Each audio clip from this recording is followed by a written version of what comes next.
Anda kembali menyaksikan Buletin Anyus Siang. Pemerintah telah menekan tarif tertinggi untuk tes PCR COVID-19 sebesar Rp275.000 wilayah Jawa Bali dan Rp300.000 bagi wilayah di luar Jawa Bali.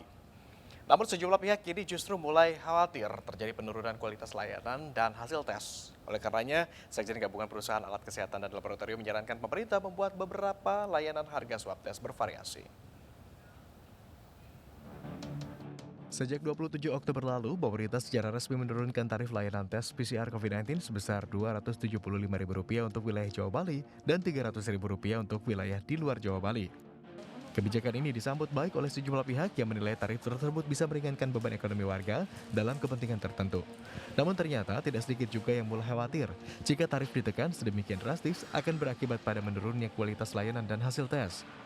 Dihubungi melalui virtual meeting, Sekjen Gabungan Perusahaan Alat Kesehatan dan Laboratorium menyarankan pemerintah membuat beberapa opsi atau jenis layanan harga swab test untuk menghindari potensi penurunan kualitas layanan PCR ini. Nah, artinya 275 dan 300 itu adalah harga yang harus bisa memenuhi seluruh biaya-biaya kos yang ada di rumah sakit lab klinik.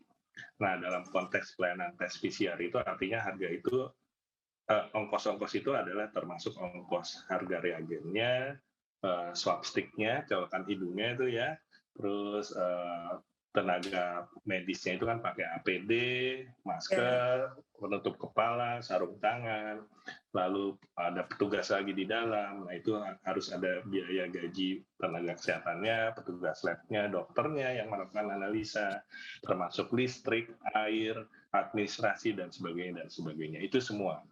Nah, apakah harga ini cukup atau tidak? Jangan-jangan mereka nanti akan jadi tanda petik berusaha atau mengakali lah ya, jadi terpaksa nakal.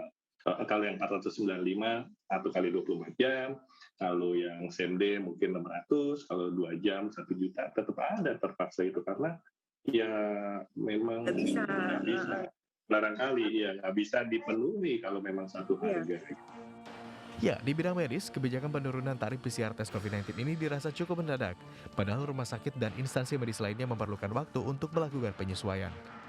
Oleh karenanya, lebih ideal jika kebijakan penurunan harga tes PCR ini dibarengi dengan stabilitas harga reagen dan alat kesehatan penunjang PCR tes lainnya, agar biaya operasional dapat tertutupi dengan baik tanpa mengurangi kualitas layanan. Dari Jakarta, Tim Liputan Anyus melaporkan.